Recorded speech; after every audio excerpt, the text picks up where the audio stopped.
Buenas a todos, mi nombre es Juliana Mesa y soy miembro de la Comisión de Probidad e Impunidad del Colegio de Abogados y Abogadas de Costa Rica. Hoy estoy muy feliz y muy agradecida de contar con la presencia de la doctora Jennifer Arroyo Chacón, quien nos va a estar compartiendo sus conocimientos y nos hablará sobre los mecanismos para prevenir la corrupción en la función pública. Muy buenas tardes, doña Jennifer. Antes de que comience, bueno, quisiera contarles a la audiencia, a los espectadores, un poquitito acerca de su carrera. Nuestra conferencista es abogada, es auditora, es experta en administración pública, wow. Posee un doctorado en Derecho de la Universidad Estatal a Distancia. Además, es doctoranda en Gestión Pública y Ciencias Empresariales del Instituto Centroamericano de Administración Pública. También posee un diplomado en Derecho Internacional de la Universidad de Alemania y la Universidad para la Paz, además de un diplomado de Administración Pública en la Universidad de Quebec, Canadá, y una maestría en Administración Pública de la Universidad de Costa Rica, doña Jennifer. Wow, bueno, es un placer tenerla con nosotros. Espero que podamos abarcar todas las dudas que tenemos con respecto a esto. La conferencia va a estar dirigida a funcionarios públicos, además también de abogados y auditores. Cuando tengan alguna duda, si gustan, pueden dejarnos sus preguntas, sus consultas a través de los comentarios y en cuanto nos sea posible, las podemos estar abarcando. Bueno, y sin más preámbulo, vamos con nuestra expositora. Adelante, doña Jennifer.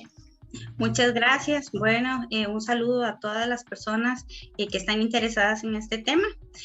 Pues para mí es un placer poder compartir con ustedes y compartirles un poquito, en realidad es un poco sobre este tema porque el tema es bastante amplio. Voy a en este momento a compartirles la presentación. Me dicen, perdón, por favor, si la pueden ver. ¿Se puede visualizar? Sí, sí. La podemos ver. Muchas gracias.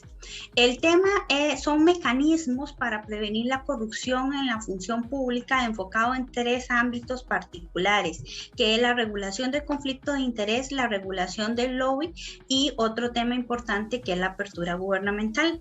La idea de traerles este tema de parte de los integrantes de la comisión y de parte de la Comisión de Probidad es que en muchas ocasiones hemos hablado del tema de la corrupción, de la lucha contra la corrupción, del aparato sancionatorio, pero bueno, siempre nos hace falta ese elemento de lo que es prevenir que se den estas actuaciones, estos actos de corrupción. Y existen múltiples mecanismos para poder prevenir la corrupción. Hoy nos vamos a enfocar en tres en particular. Entonces empecemos pues por la definición de corrupción. Encontramos muchísimas definiciones de corrupción, ahí les dejo una de autoría mía, que estamos hablando de todo acto irregular o ilegal que es llevado a cabo por una persona que ocupa un cargo público en el ejercicio de ese cargo público. Aquí es importante que toda actuación que se haga fuera del ejercicio del cargo público, como sería cualquier otro delito, pues sería un delito particular. Para que hablemos de corrupción tiene que haber el ejercicio de funciones. Aquí estaríamos hablando de los delitos funcionales, que recientemente también tuvimos una charla sobre este tema, el tema de los delitos funcionales, en donde hay un beneficio a cambio de algún beneficio, y ese beneficio no es solamente patrimonial, porque quizás siempre lo hemos relacionado únicamente con el tema del soborno, que es cuando yo pago para que se me haga un trámite, para que si hago se deje de hacer. También puedo pagar para que no se haga algo, para que un expediente particular, una gestión, pues se engavete ahí, una denuncia se engavete y no se tramite, ¿verdad? Para que se haga o se deje de hacer alguna gestión pública a cambio de algún beneficio. El funcionario va a recibir algún beneficio, pero no solamente patrimonial, puede ser personal, lo puede recibir directamente el funcionario como por un tercero, alguna persona llegada, un familiar, un cercano, reciba cualquier tipo de beneficio económico, social, cualquier tipo de favor. en donde está involucrado también un particular, y es que muchas veces nos quedamos en el tema de la corrupción desde el funcionario público y se nos olvida que para que exista corrupción se ocupan dos partes, se ocupa un funcionario público corrupto y un privado corruptor. Entonces ahí también tenemos una serie de falencias desde nuestra legislación que se enfocan a atacar únicamente al funcionario público, pero se nos olvida que hay un privado también que está participando en esa relación, que si no existiera ese privado que se va a beneficiar de esa gestión, de esa actuación y que ofrece este tipo de beneficio, como mencionaba, no solamente pecuniario, sino de cualquier otro tipo, si no existiera este particular, este privado, pues no existiría un acto de corrupción. Necesitamos siempre también de una persona, un externo, de un privado que se va a beneficiar de esta actuación. Y eso nos lleva también pues al concepto de prevención de la corrupción, que son todos los mecanismos, estrategias, tácticas, acciones, leyes que pueden implementar las instituciones con el fin de disminuir el riesgo de que estas actividades se materialicen. No se erradica, ningún mecanismo de control puede erradicar una actuación o una conducta ilícita de acto de corrupción, pero sí disminuir el riesgo o bien facilitar su detección temprana y su posterior sanción. Entonces, lo que busca la prevención son esos mecanismos para evitar que se den, que es una de las grandes falencias del sistema costarricense. El ordenamiento jurídico costarricense carece de este tipo de mecanismos. Generalmente nos hemos enfocado tradicionalmente en atacar la corrupción desde un punto de vista punitivo, sancionatorio, y hemos quedado cortos en todas estas estrategias, mecanismos y marcos regulatorios necesarios para evitar que este tipo de actuaciones lleguen a materializarse, que sean estos efectos disuasorios, que la gente diga, bueno, mejor no lo voy a hacer porque el asunto está muy complicado, ¿verdad? O que tenga un convencimiento, que en algún momento también lo hemos hablado de los temas éticos y demás, si bien es muy importante, pues hoy no vamos a tocar ese tema, el tema de la ética, porque ocuparemos pues una charla completa solo para hablar de eso, pero sino que existen otro tipo de herramientas, otro tipo de instrumentos. Hoy particularmente voy a enfocarme en el marco normativo, en marco jurídico, porque estamos muy enfocados entre abogados, pero también existen mecanismos administrativos que se pueden implementar junto con este marco jurídico. Y es de relevancia, pues también mencionábamos el tema de los auditores, porque cuando el auditor llega a una institución, hace un informe de auditoría, una fiscalización, una asesoría, uno de los productos de la auditoría, pues tiene que conocer todo este tipo de actuaciones y todo este tipo de riesgos. Los auditores pues conocemos bien un instrumento que se llama el COSO, ¿verdad? Y el COSO 3 ya nos habla en la evaluación de riesgos, de incluir los riesgos de fraude y de corrupción por el impacto que tienen en las instituciones. Entonces el auditor tiene que estar al día y al tanto de toda esta materia, al igual que los abogados, al igual que los administradores, al igual que cualquier funcionario público, tanto desde el ejercicio de la función pública como desde un ejercicio de asesoría o de fiscalización. Hoy particularmente voy a hablarles de 3 instrumentos, que es el tema de la regulación de conflictos de intereses, la regulación del lobby y la apertura gubernamental, que es todo un tema pues bastante grande. Pero como les mencionaba al inicio, existen otros múltiples mecanismos más que podemos hablar, como el tema de la promoción de la ética, como el tema de los instrumentos de declaraciones, como el tema de contratos públicos. Bueno, queda todavía un bagaje bastante amplio de temas que se podrían abordar pues en futuras charlas si resulta de interés pues para las personas que nos escuchan, ¿verdad? Hoy nos vamos a enfocar en estos 3 aspectos. Inicio con el tema de la regulación de conflictos de intereses, y es que realmente es una falencia en el ordenamiento jurídico costarricense. Hay otros países que ya han avanzado un poco más en esta materia, pero nosotros todavía no. Todavía nos falta más ingresar en estos temas. En primer lugar, ¿qué es un conflicto de intereses? Un conflicto conflicto de intereses cuando existe una contraposición entre el interés público que debe perseguir la persona que ejerce un cargo público. Recordemos que siempre estamos dentro de la materia de corrupción y delitos funcionales, entonces siempre estamos hablando de una persona que está ejerciendo potestades y funciones públicas, que tiene esa potestad de imperio delegada por el Estado, que está velando por un interés superior. Todo funcionario público está ejerciendo una labor desde su puesto, desde su oficina, su escritorio, que es el ejercicio de una función pública orientada a un servicio público, a valer por intereses colectivos, por el bien común, todos esos aspectos que busca el Estado. Bueno, resulta que entra en contraposición con esos intereses particulares individuales que la persona como ciudadana, como ser humano puede tener. Y no solamente a ella, sino que también entra en contraposición contra los intereses que sus familiares, que aquellas personas que le son allegadas, sus familiares directos, sus amigos, sus colegas, sus socios pueden tener. Entonces, esto genera un aspecto de roce y una confrontación entre mis intereses particulares y los intereses públicos que yo tengo que buscar y yo tengo que procurar servir cuando estoy ejerciendo un cargo público, ¿verdad? Entonces, ¿qué es lo que pasa? Que esto está violentando mi objetividad y mi imparcialidad.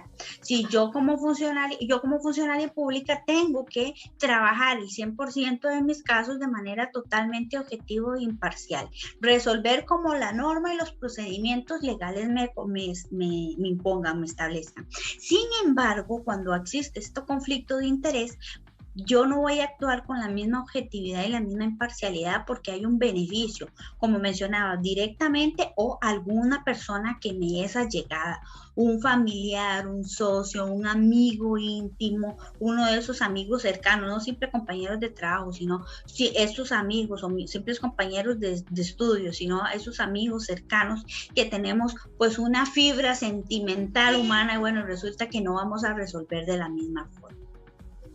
Existen diferentes tipos de conflictos de interés y es importante conocerlos. Los reales o ciertos son aquellos que están tipificados en una norma. Cuando la ley establece, por ejemplo, que si yo soy miembro de la junta directiva de una institución, no puedo votar un acuerdo que tenga que ver sobre, por ejemplo, la contratación de una empresa en donde yo soy socia o yo tengo acciones, tengo más del 25% de las acciones. Hay un conflicto de interés real, cierto, y en el momento en que yo incurro en esa situación estoy incurriendo en un delito y en una sanción.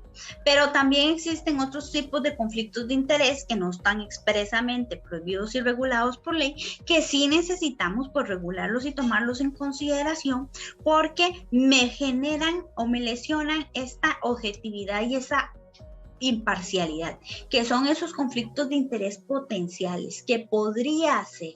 Entonces, por ejemplo, cuando yo contrato a una persona que había sido trabajadora de uno de mis proveedores y resulta que lo contrato para trabajar en el departamento de proveeduría donde va a venir a supervisar el trabajo de la empresa para la cual él trabajaba. Entonces ya hay una situación potencial de un conflicto de interés que en donde en el futuro, si contrato a esta persona no va a poder fiscalizar las obras ni ha recibido conforme el producto de esta empresa en donde había tenido una relación laboral recientemente. Acaba de finalizar la relación laboral y se incorpora a trabajar en la institución pública, pues no va a poder conocer de estos asuntos, porque lógicamente pues ahí hubo un vínculo afectivo, dejó amistades, dejó contactos, es conocido, puede generarme una situación difícil de conflicto de interés para la administración pública. Entonces, esta potencialidad de que eso llegue a materializarse hay que tomarlo en cuenta cuando se dan procesos de contratación administrativa, procesos de contratación de recursos humanos, cuando sean nombramientos, cuando sean elecciones de personas de puestos de elección popular, alcaldes, diputados, regidores, etcétera. Un conflicto de interés aparente es aquel en donde no se ha materializado el conflicto, pero hay una percepción de parte de la ciudadanía de que es un conflicto de interés. Entonces, hay una frase que dice pues que que no solamente hay que hacer las cosas, sino también aparentarlas, ¿verdad? Entonces, a veces esa situación de apariencia, aunque no lo sea, puede causarle un perjuicio a la imagen institucional. Igual sentido, el conflicto de interés percibido es aquel en donde la ciudadanía, las personas a las que nosotros le damos el servicio, perciben que hay conflictos de intereses. Puede ser que no esté regulado, no es una situación real, pero existe esa percepción de que se pueda dar este conflicto de interés. Eso deteriora la imagen de la institución pública, le resta objetividad, le resta credibilidad, por lo tanto las instituciones tienen que también regularlo. Ser muy claro en esos supuestos, ¿verdad? Porque tampoco se trata de tener normativa que viole los derechos de los constitucionales de los funcionarios, pero sí, sin duda, hay que tomarlo en consideración. ¿Qué es lo que nosotros necesitamos? Pues necesitamos una ley general que nos regule el conflicto de intereses. Nos regule, porque si bien existe una mención del conflicto de interés en la ley contra la corrupción y por ejemplo en la ley de contratación administrativa hay algunas prohibiciones, ahí estamos hablando únicamente del conflicto de interés real, pero recordemos, como mencioné anteriormente, que existen 4 tipos distintos de conflictos de intereses. Entonces estamos dejando por fuera todos los demás supuestos de conflicto de interés, además de que hay supuestos que en otros países ya se ha regulado. Por ejemplo, la prohibición de la puerta giratoria. Para los que no conocen este concepto, es cuando una persona deja un cargo público hoy, pero inmediatamente mañana empieza a ocupar otro, y pasado mañana entra a trabajar a una empresa del sector privado con mucha influencia en la institución, y ya después sale de ahí inmediatamente a ocupar un cargo público dentro de una institución que aprueba adjudicaciones o que aprueba contratos con un cargo de relación. Entonces, que siempre se mantiene vinculado, y que ahí eso puede generar temas serios de conflicto de interés, porque hay relaciones de acceso a información privilegiada, hay situaciones de amistad, hay situaciones de conocimiento de las partes, hay fuga de información y demás. Pues todos esos supuestos se están quedando por fuera, y todavía con más razón los demás elementos de los conflictos de interés potenciales, que ni siquiera tenemos una norma que nos regule nada en ese sentido, y los conflictos de interés aparentes y percibidos. Entonces sí necesitamos ese instrumento. Si bien a la fecha las instituciones han creado reglamentos internos para regularlo, carecemos de una norma a nivel general que tipifique los conflictos de intereses reales y que nos den pautas para los demás tipos de conflictos de interés, y que uniformice, que establezca un criterio uniforme para aplicar a todas las instituciones, porque lo que está pasando en la práctica es que cada institución está regulando el tema de la mejor manera que puede, no de la mejor manera idónea. Y si bien es importante que efectivamente cada institución tenga su propia regulación interna, eso no quita la necesidad de contar con un marco normativo a nivel general que nos dé pautas aplicables a todas las instituciones. Entonces, sí es importante. Y el otro elemento que necesitamos a nivel de ley es que los reglamentos internos se aplican únicamente para los funcionarios de la institución, carecen de ese carácter de aplicación obligatoria para los privados. Y recordemos, como mencioné al inicio, que para que se dé un acto de corrupción yo necesariamente necesito 2 partes, que es el funcionario público corrupto, pero el privado corruptor, y al privado no lo estamos incluyendo en esta situación de conflictos de interés. El privado no está obligado a señalar cuáles son sus intereses, por ejemplo, cuando contrata con la institución pública, cuáles son sus relaciones. Entonces necesitamos una norma de rango legal que también nos cobije al privado, porque sin el privado no habría acto de corrupción. Necesitamos una declaración de conflicto de intereses. Aquí tenemos en Costa Rica una declaración jurada de bienes, que es un instrumento importante, pero ¿qué pasa? Que es un instrumento que por sí solo no permite detectar ni sancionar actos de corrupción. Solo la declaración no va a conllevar ni a prevenir, ni a detectar, ni a sancionar actos de corrupción. La declaración jurada de bienes es un instrumento que yo tengo que utilizarlo junto con otros mecanismos. Tengo que utilizarlo junto con otras revisiones. y en otros países como Brasil, Chile y demás países de Sudamérica, ha sido un excelente complemento la declaración de conflictos de interés, porque ya puedo utilizar yo las declaraciones en su conjunto. No se trata tanto ya solo de cuántos bienes tiene usted cuantificados, digamos que yo puedo hacer una lista, sino también de cuáles son sus intereses, con quién tiene usted vínculos, con qué empresas, para quién trabajó, durante cuánto tiempo, en qué término salió de ese trabajo, qué posición ocupa usted dentro de la institución, qué relación tiene usted con ese proveedor que resulta había sido su patrono recientemente, o que usted posee acciones, no quizás del 25% como establece la ley de contratación administrativa, sino menos acciones, pero al fin y al cabo es accionista, o que su hermana, su esposo, de primer y segundo grado de consanguinidad son miembros de la junta directiva que están incluidos en esa empresa que está licitando para una institución pública en la que usted trabaja y tiene un poder de decisión, porque no solamente es trabajar por la institución, hay instituciones tan grandes que hay que ver realmente cuál es el poder que tiene el funcionario público de decidir una contratación o no. Dígase, por ejemplo, la caja, pues si yo soy un empleado de la caja, pues, y tengo un familiar que tiene una empresa que se dedica a la lavandería, pues probablemente en algún momento ese negocio pues le venda servicios a la caja. Yo no voy a poder establecer una prohibición en ese sentido porque sería muy amplio. ¿Cuántos empleados tiene la Caja Costarricense de Seguro Social? Muchísimos. Bueno, pero si yo no tengo ninguna relación con la contratación, si no incido como funcionaria pública en la contratación porque mis funciones son totalmente distintas, yo soy un técnico electricista y no tengo nada que ver con el tema de la contratación de las lavanderías, pues no habría ningún problema. Distinto es el caso en el que yo sea el encargado de la proveeduría, soy el administrador, soy el gerente administrativo del centro de salud y apruebo directamente las contrataciones. Y tengo en mi escritorio la posibilidad de decidir qué empresa se le adjudica o no se adjudica el servicio de lavandería, y de pura casualidad dentro de los oferentes y de los posibles adjudicatarios viene la empresa de servicio de lavandería donde mi esposa es la dueña, o mi suegro es el socio mayoritario, o tienen participación accionaria, o son miembros de juntas directivas. Entonces, también por eso la importancia de tener una ley que establezca hasta qué rango. O sea, yo no voy a poder pretender decir que nadie que tenga familiares, ninguna empresa con un familiar que sea funcionario público va a poder contratar con el Estado. Sería una prohibición extensiva, innecesaria e irracional. Pero por eso necesitamos establecer su puesto. Bueno, ¿cuál es el cargo que establece este funcionario público? ¿Cuál es la incidencia?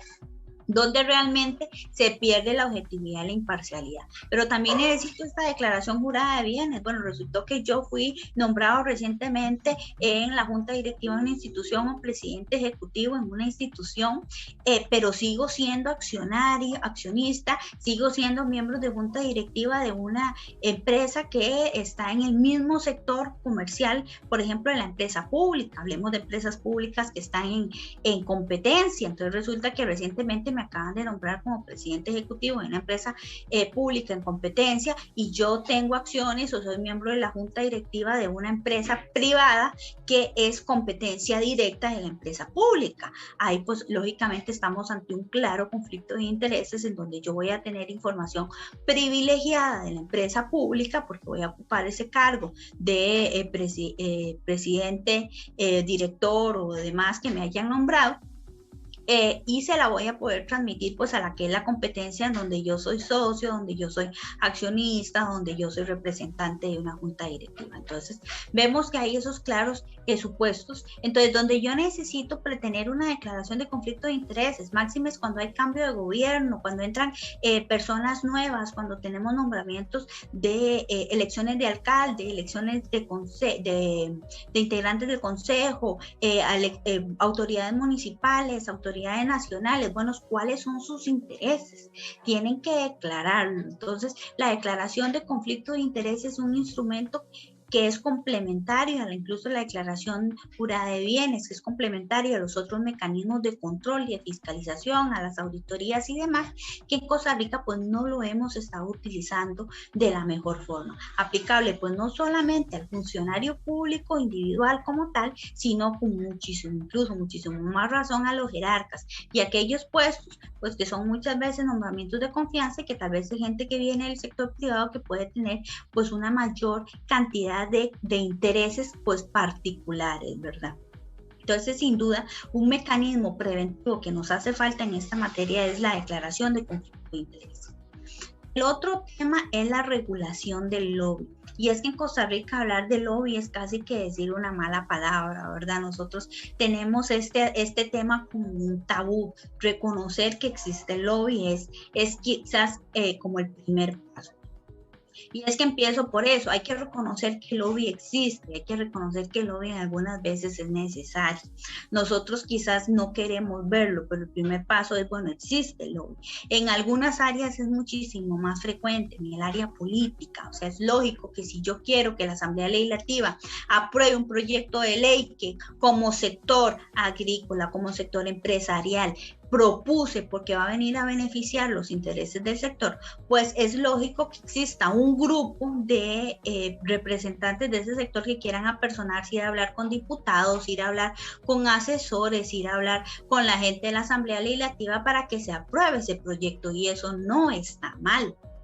Habrá gente en contra del proyecto que quiere más bien todo lo contrario, que ese proyecto no se apruebe, ojalá que el presidente lo vete. Entonces van a tener todo el interés y la necesidad de ir a hablar con diputados, ir a hablar con asesores, ir a reunirse a casa presidencial. Eso pasa. A nivel de contratación administrativa también es muy común, aunque no lo queramos reconocer, pues resulta que yo soy una empresa, me estoy introduciendo nuevo en el mercado, puedo ofrecerle productos a la institución y además de inscribirme en el registro de elegibles, pues yo quiero reunirme con los jerarcas de la institución para ofrecerle mis servicios y que me conozcan.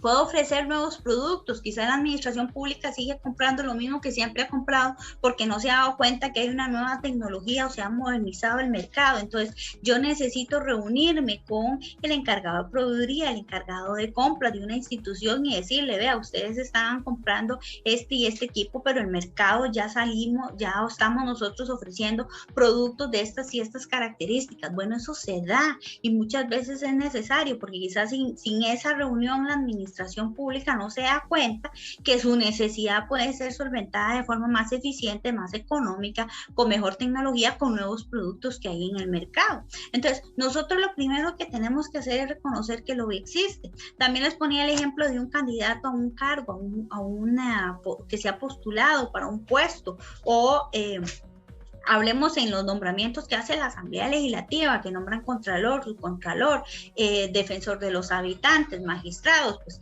si la persona ha postulado su nombre, tiene interés en el que se le tome en cuenta, pues es lógico que quiera reunirse con los diputados de la comisión de nombramientos, presente sus atestados, hable con ese diputado, le diga cuáles son las razones por las que considera ser profesional idóneo para ocupar ese cargo. Y bueno, esas situaciones se están dando en la práctica, no es que en el país no se dé, se dan, pero no está regulado. Entonces, que lo primero que tenemos que hacer es pensar que necesitamos regular el lobby, que no es una actividad que no podemos prohibir, o sea, no le podemos prohibir a un proveedor, prohíbase proveedor cualquier tipo de reunión que tenga con la administración pública, porque incluso estaríamos causando un perjuicio a la administración, por ejemplo, si me van a hablar de un nuevo producto que hay en el mercado y que la institución pública desconocida. Y también es coartarle un derecho a la ciudadanía de acceder a las autoridades públicas, de poder tener una reunión, de poder tener una cita y de hablar simplemente con una autoridad pública para exponer un problema, una necesidad, un grupo de vecinos que necesita que el alcalde les priorice el arreglo de su calle, pues van a pedir una cita con el alcalde, llevarle fotografías, ojalá llevarlo a que pase y se dé cuenta de cómo está esa calle. Pues eso también entra dentro del significado del lobby. Entonces, ¿qué es lo primero que tenemos que hacer? Que no se puede prohibir el lobby, pero sí tenemos que regularlo, saber que en el país se está dando y que se está dando sin ningún tipo de regulación. ¿Por qué? Porque así como he hablado de supuestos en donde se ha dado un lobby sano, también se ha dado supuestos en donde ese lobby no es tan sano, ¿verdad? No es tan tan objetivo. Entonces, un ejemplo es la ley chilena. Chile es un país que de los primeros, si no el primero en Sudamérica, en regular lo que es el lobby y regula dos figuras, lo que es el lobby propiamente, que es cuando se defienden intereses gremiales de personas jurídicas, de gremios, por ejemplo, los agricultores, los productores, los exportadores, y la gestión de intereses particulares, que es una actividad más limitada. Entonces ya ahí es como la persona, el candidato. En el caso del lobby, recibe una remuneración. En muchos países se pagan a los lobistas. En Estados Unidos, por ejemplo, es toda una profesión ser un lobista. Usted se le contrata para que esté impulsando y gestionando una causa en las cámaras que tienen allá para las reformas legislativas, y el gestor de intereses particular no va a recibir ningún tipo de remuneración porque está gestionando pues esos intereses en los que quizás muchas veces le corresponde a él. El lobista, por así decirlo, es un profesional en este ámbito político, se conoce el teje y maneje de todos los aspectos políticos, cómo solicitar una audiencia, con quién tiene que solicitar la audiencia, conoce las autoridades, entonces cobra una tarifa, por eso es una profesión, mientras que el gestor de intereses particulares, pues probablemente la persona que se va a ver directamente afectada o beneficiada con la aprobación de este proyecto, con la adjudicación de una contratación, entonces que lo hace a título personal sin recibir ningún tipo de remuneración. Dentro de esta regulación se establecen tres deberes importantes, que es el deber de registro. Partimos de que las instituciones públicas están muchas veces obligadas a dar audiencia por un tema de participación ciudadana, por un tema de acceso a la información, por un tema de transparencia. Pero bueno, así como el Contralor, el Defensor de los Habitantes va a recibir un grupo de personas que le vienen a presentar algún tema en particular, es importante que eso quede en un registro y que ese registro sea público. Deber de registro y deber de publicidad. Entonces, que se sepa exactamente con quiénes y cuántas personas se reunió la Contralora, se reunió el defensor, se reunió el magistrado, se reunió el diputado, se reunió el alcalde. Le estamos dando transparencia. Y un principio importante, igualdad de trato. Entonces resulta que el diputado se reunió con el grupo de representantes que están promoviendo el proyecto de ley, pero yo que estoy en contra de ese proyecto de ley, pues entonces yo también voy a ir a reunirme con ese diputado para darle mis argumentos. Entonces, si yo como diputada le otorgué audiencia a un grupo, tengo que otorgarle audiencia a otro grupo.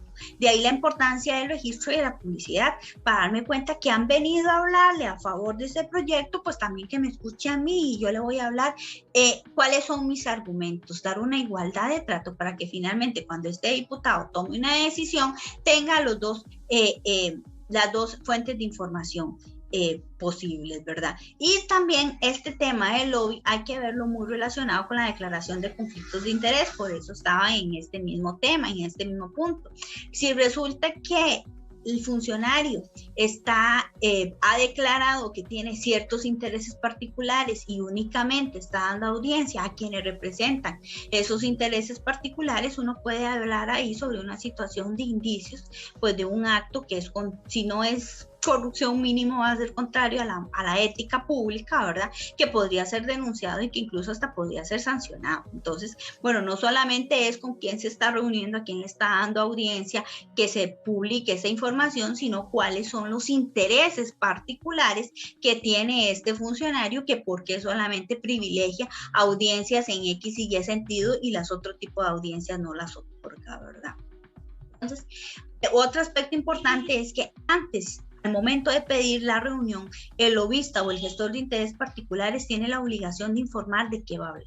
Entonces, si efectivamente se le da audiencia al grupo de, agricultores de la zona norte, que van a hablar sobre el proyecto que pretende exonerarlos de un pago de impuestos sobre la maquinaria agrícola.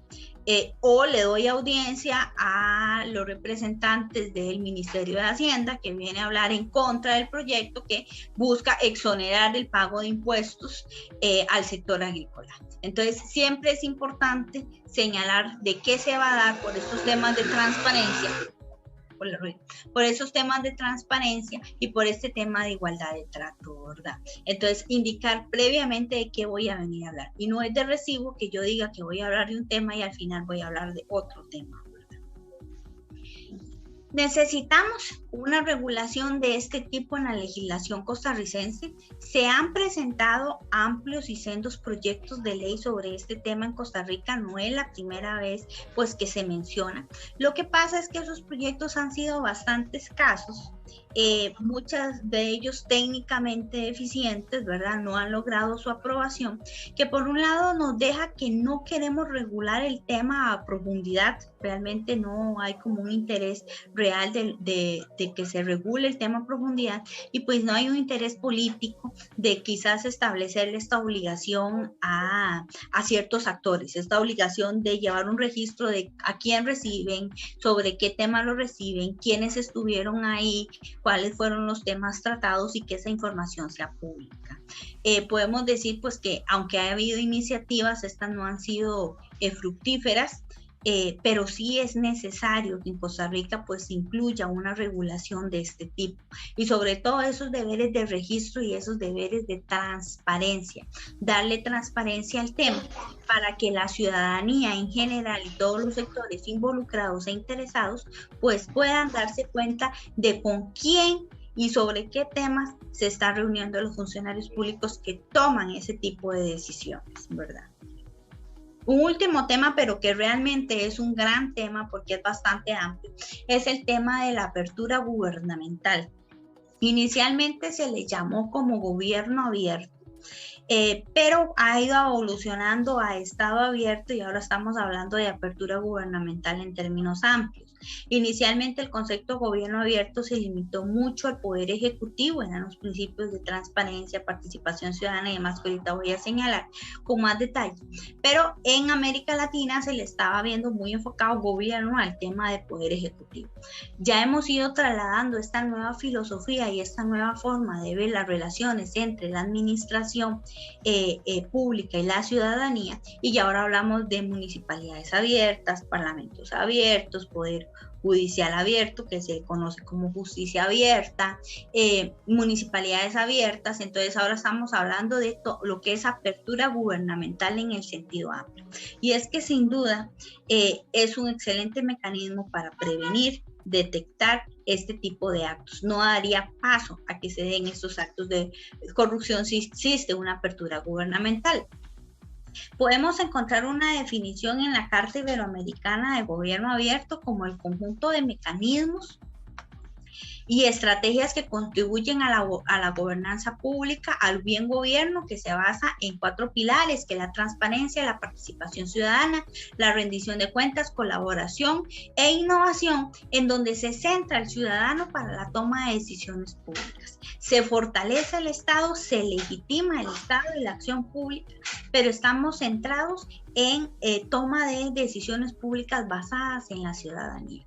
Es que tenemos estos 4 principios que son muy importantes, lo que es la transparencia, acceso a la información pública, el tema de rendición de cuentas públicas, participación ciudadana, colaboración, innovación pública. La transparencia, aquí hablamos de transparencia activa y transparencia pasiva. La pasiva es cuando se me solicita información y la institución responde, pero también la activa cuando la institución por sí sola ofrece este tipo de información y genera canales de comunicación para dar este tipo de información. Entonces, la información importante institucional está disponible en la web, está disponible consulta pública para todos los ciudadanos. Hay un acceso a la información pública. En Costa Rica lo tenemos consagrado como un derecho constitucional, sin embargo carecemos de leyes, de una ley aplicable para todo el país.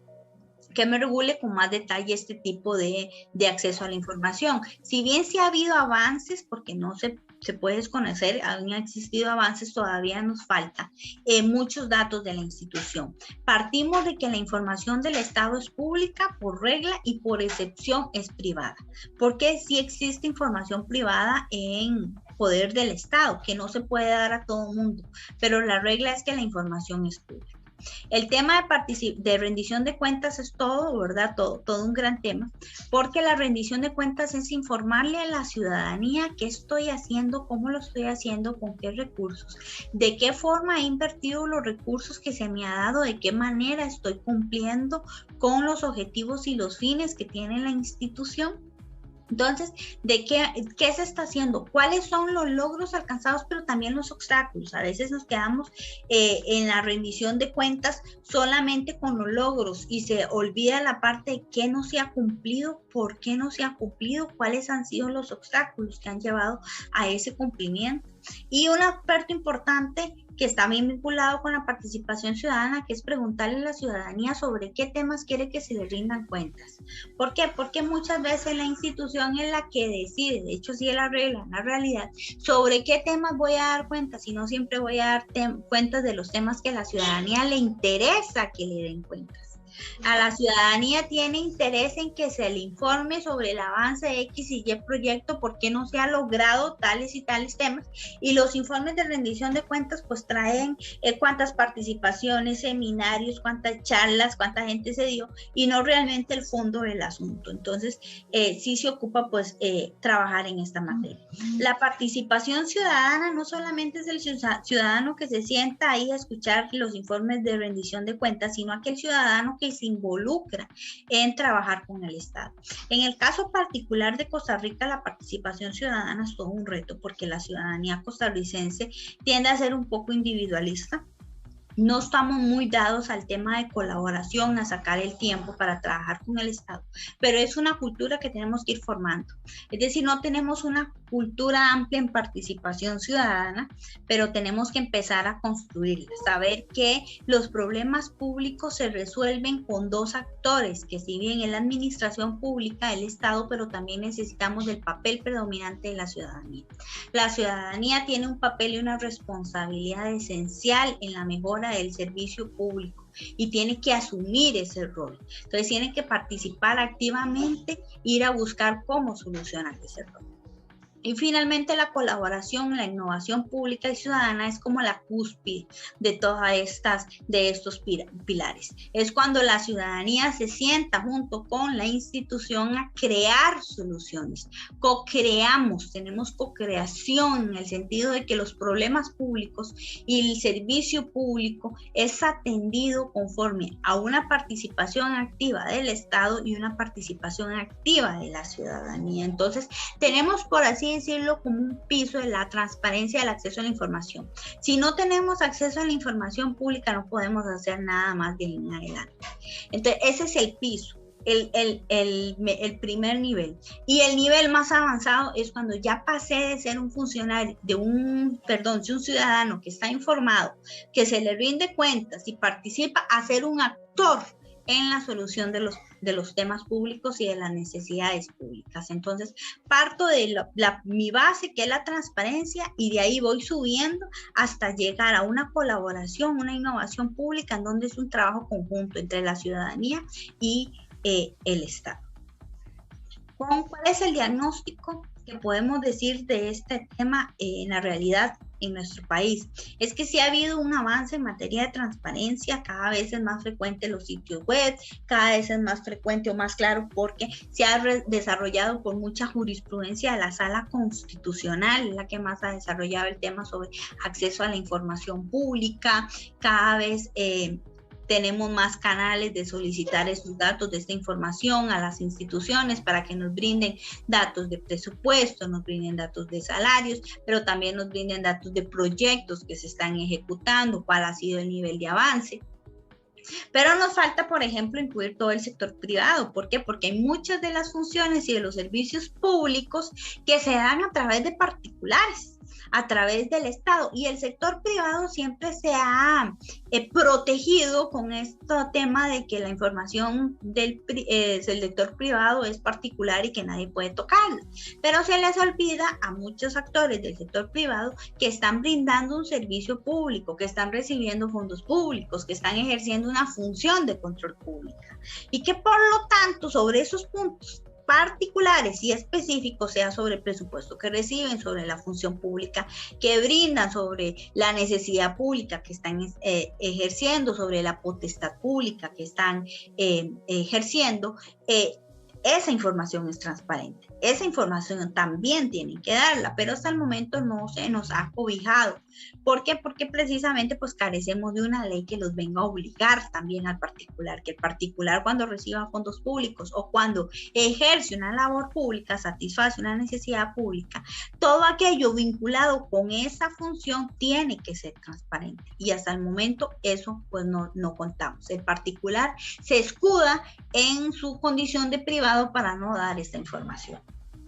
En el tema de rendición de cuentas, pues se ha convertido en un mecanismo publicitario, un mecanismo político, un mecanismo en donde el alcalde, el regidor, el director ejecutivo viene a hablar de todo lo bien que ha hecho, de todo lo bonito que lo ha pasado, pero realmente no se toca el fondo del asunto. Entonces hemos convertido la rendición de cuentas casi que en propaganda, en publicidad, y no en lo que realmente es una rendición de cuentas. Es decir, cuáles eran los objetivos, metas y proyectos institucionales al inicio de año, cuánto se ha avanzado con cada uno de ellos, qué fue lo que se logró, qué fue lo que se alcanzó, qué está pendiente, por qué está pendiente, qué es lo que ha pasado, cuáles son los obstáculos, se está haciendo algo para superar los obstáculos y poder alcanzar ese objetivo, se está trabajando, hay algún tipo de propuesta, cuál fue el presupuesto que se recibió inicialmente, cómo se planificó ese presupuesto, qué hay ejecutado,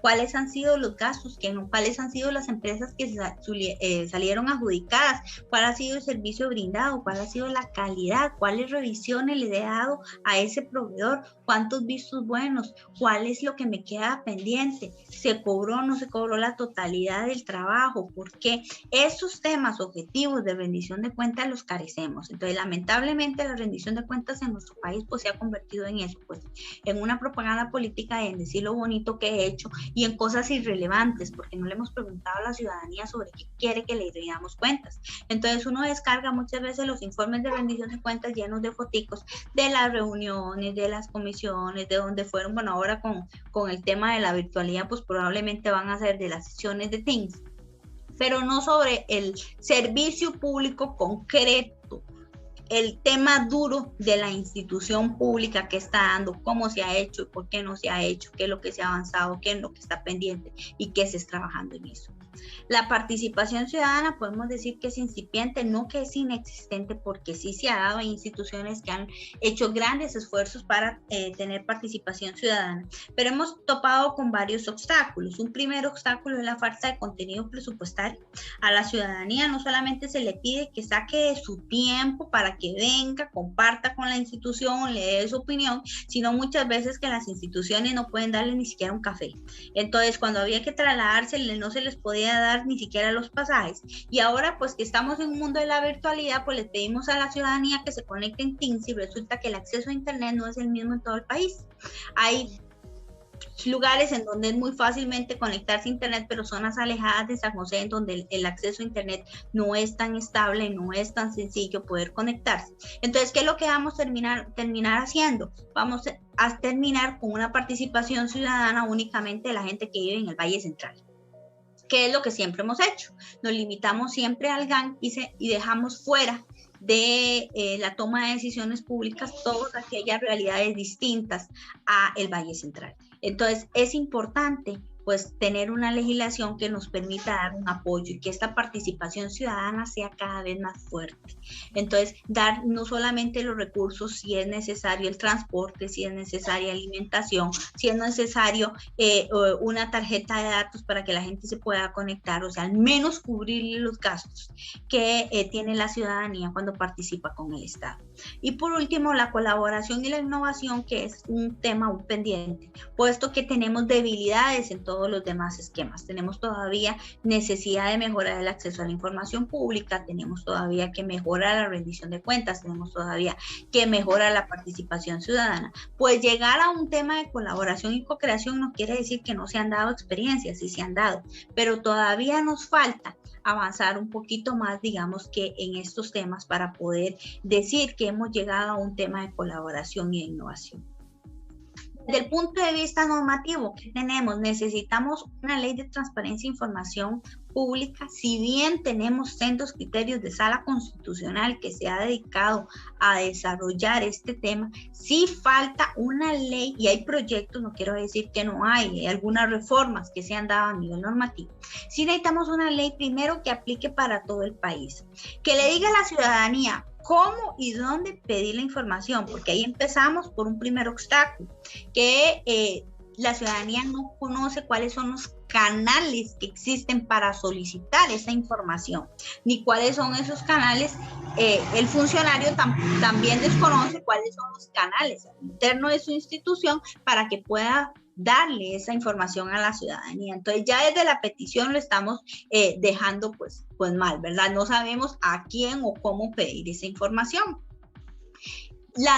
¿Cuándo es la información confidencial y cuándo no? Porque esa es una de las grandes dudas. Muchas veces el funcionario público tiene duda en entregar la información que se le está pidiendo porque no tiene claridad si esa información es pública o no. O sea, si bien la regla establece que la información de la administración pública, dicho sea paso, es pública porque es de la administración pública, también es cierto que hay datos que no se pueden dar. Empresas públicas bajo régimen de competencia tienen por ley protección de ciertos datos que son importantes. Cuando en la institución pública hay aspectos de salud, por ejemplo, de salud particular, como el caso de todos los EBAIS y la Caja Costarricense de Seguro Social, los médicos de empresa, cuando hay datos de particulares, de terceros, entidades bancarias que tienen información de cuentas bancarias de particulares, el Poder Judicial que maneja todo tipo de datos, hay información sensible, hay información que por dignidad de las víctimas no debería darse. Por ejemplo, un tema de violencia doméstica, la información sensible que está en el expediente de la víctima o el agresor no debería darse. Tenemos legislación a nivel internacional que protege, por ejemplo, personas en condición de refugiado. Entonces, que es necesario quitar el nombre de la persona en condición de refugiado de cualquier documento, porque si se deja y se hace público en internet, cualquier persona que ande buscando al refugiado fácilmente podría identificarlo. Mira, presentó un proceso de desahucio en Alajuelita, entonces quiere decir que está viviendo ahí en Alajuelita, entonces vamos a localizarlo. Estarían poniendo en riesgo la vida de una persona si no se omiten esos datos. Tenemos también la ley de protección de datos personales. Entonces, como empezamos a ver esta regla de que toda la información es pública, resultó que tenía un abanico infinito de excepciones y un abanico infinito de supuestos en donde no se puede aplicar. Entonces, ahí es donde se genera duda del funcionario si la puedo entregar o no. Entonces, necesitamos una legislación clara en ese sentido, que le diga a la ciudadanía cómo solicitar la información y le defina muy bien al funcionario cuándo puedo dar o cuándo no puedo dar esa información. Y también que se establezcan sanciones, porque actualmente pues se solicita la información, se niega, muchas veces la gente tiene que ir a la sala, declarar que se le ha violentado el derecho de acceso a la información pública, la sala ya le declara con lugar, ordena que se le dé la información, ha pasado un montón de tiempo, hubo una desaplicación, pero no hay ningún tipo de sanción con relación a eso. Entonces, sí es urgente contar con un marco regulatorio claro. Necesitamos contar con una ley de participación ciudadana que me establezca, entre otros múltiples aspectos, cuándo tengo que hacer consulta pública, cuándo es necesaria la participación ciudadana, porque estamos hablando de que la participación ciudadana es un pilar fundamental de la apertura gubernamental, no significa que todos los proyectos de la institución tengan que someterlos a votación de la ciudadanía, porque eso haría inmanejable la institución. Hay proyectos institucionales cuya decisión se toma al interno. Pero habrán temas esenciales del servicio público que yo sí necesito tener participación ciudadana, sí necesito involucrar a la ciudadanía. Entonces, cuándo cuándo la institución, en qué supuestos debe ser participación ciudadana y en qué supuestos no hacer participación ciudadana. Darle el contenido presupuestario, porque como les mencioné, uno de los grandes obstáculos es que muchas veces la institución no puede darle ni un café, ni en los pasajes, ni nada. Entonces, tras de que la gente tiene que sacar parte de su tiempo para venir a las actividades de participación ciudadana, también le estamos pidiendo que incurra en un gasto. Y no es posible que nosotros le pidamos a la gente que incurra en ese gasto. Además de que la situación económica y la distancia, la realidad de los distintos actores y sectores de nuestro país es muy distinta. No es lo mismo ir a una actividad de participación ciudadana en el primer circuito judicial de San José, por poner un ejemplo, en la Defensoría de los Habitantes, si yo vivo en Pavas, así yo vivo en Guanacaste, o si yo vivo en Limón. Entonces, ahí el Estado tiene que dar un contenido presupuestario, unas herramientas, bueno, que le permitan a la institución, sea darle un servicio de transporte, sea cubrirle los pasajes, sea cubrirle la alimentación, dependiendo de donde sea, o incluso darle viáticos a los funcionarios para que sean los funcionarios los que se trasladen hasta Limón. Bueno, necesitamos todo un tema de apoyo. Ahora con la virtualidad, bueno, si yo le puedo dar una tarjeta de datos para que la persona se conecte las 2 horas que va a durar el taller en Teams, o sea, yo no le puedo pretender pedir a las personas que asuman ese gasto, ¿verdad? De su bolsillo y de su propio internet, que sé yo, si alguien se conecta desde el celular porque lo único que tiene, probablemente en un taller en Teams de 2 horas se va a quedar sin los datos de todo el mes. Entonces también hay que darle incentivos a la ciudadanía para que pueda participar. Igualmente en temas de sanciones. ¿Por qué tantas sanciones? Pues los abogados tenemos esa visión, ¿verdad? De que yo necesito crear una ley, pero también necesito establecer una sanción, porque si le establezco los deberes, pero no pasa nada, si no se cumplen, si no hay ninguna consecuencia, pues esa ley se convierte en letra muerta, ¿verdad? Tiene que haber una consecuencia al momento de yo omitir ese deber legal. Entonces necesitamos una ley de participación ciudadana fuerte que regule a todo el país. Y también necesitamos una ley de rendición de cuentas. Podría ser una ley que incluya los 3 elementos, pero por lo menos una regulación de rendición de cuentas que me diga cómo, cuándo y sobre qué se tiene que hacer rendición de cuentas. Como les mencionaba en un inicio, en este momento la rendición de cuentas casi que ha sido publicidad o política. Hago rendición de cuentas cuando la institución así lo considere. Generalmente es un informe de labores a final de año, pero durante todo el año no se hizo nada. Entonces resulta que no hay rendición de cuentas a mitad de periodo, no hay rendición de cuentas concomitante, y no, la rendición de cuentas es siempre. Es cómo vamos avanzando, qué nos falta. A final de año, ¿para qué? Al final de año es para decir lo que hice bien y no hay un dato de lo que no hice. Y a final de año ya no se puede corregir. Y a final de año ya no hay un momento de realimentación de la ciudadanía, que eso es lo que busca la rendición de cuentas. Establecer los criterios mínimos, porque no hay. Cada institución define qué mete en su informe y qué no. No se le pregunta a la ciudadanía sobre qué quiere que se les rinda cuentas, no se le pregunta a la ciudadanía sobre qué información quiere que se lee en las comunidades, en los gobiernos locales. Es esencial preguntarle a los vecinos sobre qué quieren que la municipalidad o el alcalde les informe cómo van X y Y proyectos, ¿no? Que las municipalidades deciden individualmente sobre qué quieren informar y a qué quieren darle énfasis, y lo que no quieren informar pues simplemente no lo metan. Y es importantísimo porque la ciudadanía está tal vez pendiente del arreglo de la calle, tienen un problema con la recolección de basura, hay un problema con los parques, están los parques llenos de montasal y no se puede ir a jugar en ellos, y resulta que eso es lo que a la ciudadanía le interesa, que el alcalde le hable, y no lo estamos haciendo. Y nuevamente, pues, sanciones para cuando no se den. Porque si no, esto es letra muerta. Si no, esto queda como un discurso muy bonito en donde decimos que vamos a ser transparentes, que vamos a tener participación ciudadana, vamos a tener rendición de cuentas, pero si no hay ningún tipo de sanción, cuando no se incumple, pues queda simplemente en un simple objetivo. No menciono, por ejemplo, una ley de colaboración e innovación, porque la colaboración y la innovación es una consecuencia lógica cuando tengamos eso. Cuando tengamos acceso a la información, cuando tengamos rendición de cuentas adecuadas y cuando tengamos una participación ciudadana fortalecida, vamos a tener colaboración e innovación en donde tanto la ciudadanía como el Estado nos sentamos, la administración pública, pero nos sentamos a encontrarle soluciones conjuntas a las necesidades públicas. Entonces ya para irle terminando y no hacerles pues muy larga esta exposición, como una reflexión final que podemos dejar el día de hoy, es que nos hemos enfocado a tratar la corrupción desde un punto de vista sancionatorio. Nosotros tenemos convenios internacionales, tenemos leyes en esa materia, tenemos el Código Penal, la ley contra la corrupción, incluso un poco la ley de control interno. Pero cuando hablamos de la necesidad de un marco normativo enfocado en la prevención, no contamos con ese tipo de instrumentos.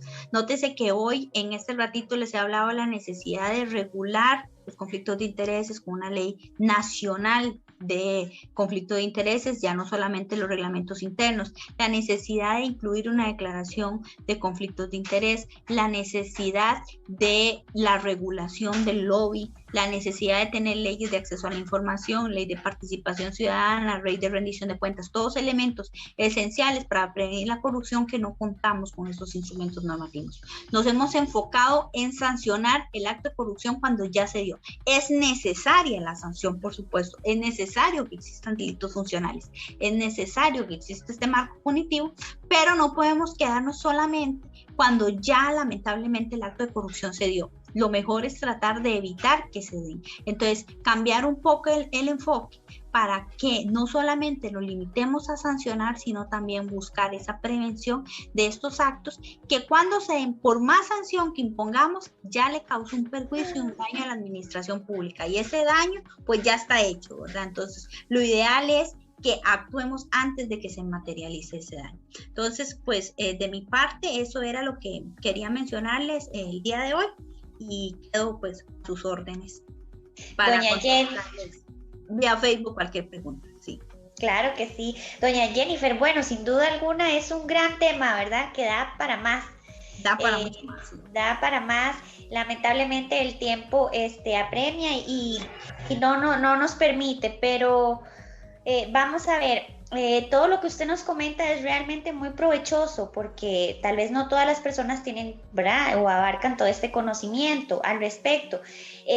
Sabemos que tenemos una ley contra la corrupción en la cual se le han hecho varias reformas, pero no proceden, ahí quedan. Seguimos teniendo muchas lagunas al respecto y como dice usted, necesitamos una ley que sea clara, que sea concisa, que sea explicativa para todos a nivel general.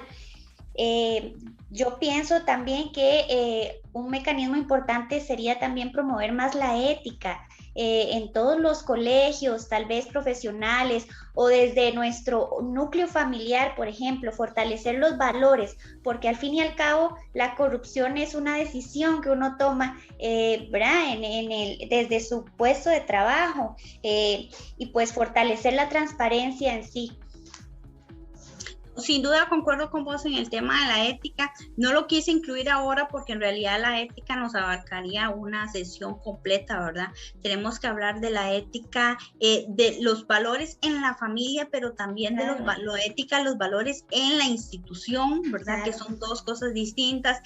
Tenemos un sistema nacional de ética y valores, ¿verdad? Y comisiones institucionales, pero la ética es algo así como lavarse los dientes, o sea, es algo de todos los días y muchas veces las instituciones lo olvidamos y uno de los grandes problemas también es que se le resta importancia. Entonces, en algún momento yo he tenido unas sesiones conversando con las personas que forman parte de las comisiones institucionales de ética, en donde la jefatura dice que van a las reuniones a tomar cafecito, ¿verdad? Se les resta la importancia que tiene el trabajo de las comisiones de ética y de la importancia que tiene fomentar la ética. O sea, sin duda es un gran tema. Yo hoy no lo toqué porque como le mencionaba, creo que nos daría pues para una sesión completa que si en algún momento el colegio pues tiene interés podríamos abarcarla, ¿verdad? Solamente dedicarnos a hablar el tema de la ética porque es el pilar, pero junto con el tema de la ética pues todos estos demás instrumentos, ¿verdad? Desde el punto de vista jurídicos que necesitamos aprobar en el país para poder tener estas herramientas que nos sirvan para prevenir y detectar también estos tipos de actos antes de que se dé, digamos, porque ahorita el marco sancionatorio es cuando ya se dio el acto de corrupción y ya no único que queda sancionar, sino antes de que lleguemos al tema de la sanción. Claro que sí. Doña Jennifer, yo feliz de haber estado con usted el día de hoy. Muchísimas gracias de parte mía y de parte del Colegio de Abogados y Abogadas de Costa Rica. Le damos las gracias por esa charla tan informativa que nos dio el día de hoy. A sus órdenes. De mi parte me despido y pues quedo a sus órdenes. Muchas gracias, doña Jennifer, que esté muy bien. Bueno, y a todos los que tengan alguna duda, alguna consulta, lo pueden dejar en los comentarios. Y muchas gracias por habernos acompañado. Espero que este tema sea de su agrado y vamos a estar compartiendo más de parte de la Comisión de Probidad e Impunidad estos temas tan importantes para toda la sociedad en general. Muchas gracias. Buenas noches. Buenas noches.